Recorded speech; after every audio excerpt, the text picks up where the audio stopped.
Salut, je suis ravie de vous retrouver pour cette nouvelle vidéo. Pour ceux qui ne me connaissent pas et qui viennent d'arriver sur cette chaîne, moi c'est Vanessa. Je suis mariée avec Eric depuis 8 ans et ensemble nous avons 3 enfants dont les 2 derniers n'ont que 15 mois d'écart. Lilou, Alan et Alex. Aujourd'hui, je vous reprends pour une morning routine. Oui, j'aime bien faire les morning routines. C'est souvent les mêmes, mais je trouve ça plutôt cool. On commence la journée toujours avec un café. Si vous venez d'arriver, sachez que je suis une vraie caféinomane. J'ai besoin de mon café pour fonctionner. Avant ça, il n'y a rien qui est possible. Là, il est 7 heures, donc c'est bientôt l'heure d'aller réveiller les petits. Donc on va aller boire son petit café tranquillou. Ensuite, on va aller les réveiller pour aller à l'école, parce que oui, ils ont l'école. Lilou est déjà réveillée, elle se prépare. Lilou a 13 ans, donc bientôt 14. Donc elle se prépare, elle est relativement autonome. Les petits, en revanche, n'ont que 5 et 6 ans si vous venez d'arriver. Donc, c'est moi qui les réveille encore, et tant mieux. J'adore les réveiller. Alors, vous, je sais pas, mais moi, je kiffe les réveiller, les voir encore tout endormis, tout câlins. Du pur plaisir. Chacun son kiff, hein. Eric est déjà parti de travailler, donc il commence tôt. Comme le jour se lève plus tôt, les grutiers commencent plus tôt. Voilà. Donc, là, on va aller les réveiller bientôt. Leur petit déjeuner est prêt, il n'y a plus qu'à leur donner dès leur réveil. Comme ça, ils vont pouvoir enchaîner. Ma petite astuce, oui, on a toutes besoin d'astuces. Et je pense qu'on n'est pas les seuls le matin. C'est souvent stressant. Vous, je sais pas, mais les miens réagissent pas bien au stress. Ils ont horreur de devoir se presser le matin. Donc, ma petite astuce, préparez leurs vêtements et leur sac d'école la veille. Une fois fait, vous êtes tranquille, mais vraiment tranquille. Comme ça, ils ont le temps de se réveiller, de déjeuner tranquillement et ensuite de se bouger pour aller à l'école. Ça évite de les faire courir dès le matin. Dès le matin. Oui, c'est le matin, c'est dur. Mais surtout, ça évite d'oublier des choses. Donc, on est plus zen le matin et donc ça fait plus de temps pour les câlins. Oui, je suis une accro du câlin. Voilà, c'est tout. Donc, moi, je finis mon petit café et puis on va aller les réveiller. Alors, dites-moi, vous me suivez dans cette morning routine? Hello. C'est bien. Dormir dans le lit de Alan. Tu as quoi? Viens me dire. J'ai dormi dans le lit de Alan. T'as dormi dans le lit de Alan? Ah oui, c'était super. C'est vrai, Alan, elle a dormi avec toi? Oui, mais j'ai eu peur de descendre l'escalier. Ah. Et parce que je voulais pas faire comme ça et je voulais faire Comme ça. Ah oui. Bonjour mon amour. Ça va? T'as bien dormi avec ton frère?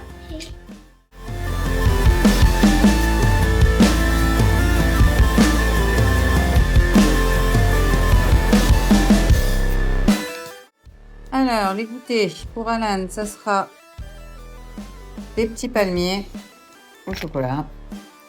Et Alix, une compote, puisqu'elle a déjà les biscuits à l'école. Guadeloupe.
c'est tout pour aujourd'hui. J'espère que tu as apprécié cette vidéo. Moi, j'ai apprécié de la faire. Comme vous l'avez vu dans la petite recette précédente, ce midi, ça sera des pâtes au thon. J'ai décidé de les faire pour une raison bien particulière. En effet, Eric et moi ne croyons pas en Dieu. On est ce qu'on appelle athées, pour ceux qui ne connaissent pas. Ce qui n'est pas le cas de Lilou. Bon, les petits sont trop petits pour l'instant, donc ils décideront eux-mêmes plus tard. Chez nous, on préfère laisser le choix aux enfants de croire ou non en Dieu. J'estime que c'est une réflexion qui est personnelle et qui est propre à chacun. Bien sûr, comme Lilou est catholique, je respecte ses croyances. Et cette année, elle a voulu essayer de faire le carême. Alors, je ne vais pas faire un cours sur la religion. J'ai suffisamment... Alors, pour ceux qui vont dire oui, mais je vous arrête tout de suite. C'est un choix qui lui est propre et je n'interviendrai pas là-dedans. Simplement, il s'agit de ma fille. Donc, je l'accompagne dans sa foi et sa croyance. Ça ne veut pas dire que je la partage, mais je la respecte comme elle respecte le fait que moi, je n'y crois pas. On n'empiète pas la vie de l'une de l'autre. Cependant, je suis sa mère. Il est de mon devoir de parent de l'accompagner dans sa foi, que ce soit l'emmener à la messe si elle en ressent le besoin, parler de l'histoire de Dieu, parce que oui, j'ai passé ma profession de foi, les gars, donc je connais l'histoire, tout va bien. Ou comme là, le cas présent, elle souhaite pratiquer le carême, du moins elle souhaite essayer de le faire. Donc, je respecte ça. Étant vendredi, oui, forcément, elle ne mangera pas de viande le vendredi. Donc, je vais lui faire du poisson. D'où les pâtes au thon. Vous voyez un peu? C'est à peu près ça. C'est son choix. Donc, elle s'y teste cette année. Est-ce qu'elle le fera tous les ans? Je ne sais pas. Est-ce que ça continuera ou pas? Je ne sais pas. Et ça ne me regarde pas. Simplement, je l'accompagne et je l'aide à y voir plus clair. Il y a beaucoup de dérives au niveau des religions. Alors, je sais que je vais m'attirer les foudres de beaucoup de monde, mais j'estime qu'il y a beaucoup trop de dérives dans les religions, quelles qu'elles soient, pour ne pas y mettre mon grain de sel. Je le rappelle, Lilou n'a que 13 ans. Elle va avoir 14 ans seulement en juillet. Donc, oui, je protège mon enfant de ce qui pourrait arriver. En tout cas, elle fait le carême, donc ce midi, ça sera aujourd'hui du moins, ça sera poisson. Elle va manger ça ce midi et elle va retourner au collège ensuite. Là, je vais arrêter la vidéo ici. Parce que c'est même plus midi, c'est midi, c'est même plus le matin. Mais en tout cas, ça a été un vrai plaisir de partager ce moment avec vous. N'hésitez pas à me mettre en commentaire ce que vous aimez manger en plat poisson. Ça peut varier un peu les plaisirs, surtout si je dois me taper ça jusque Pâques. Vous voyez? Ça peut être sympa. Donc n'hésitez pas à m'aider à me donner vos idées en commentaire, ça sera un vrai plaisir. Et puis quant à moi, ma foi, je vous dis à bientôt dans une prochaine vidéo. Bye! Et portez-vous bien!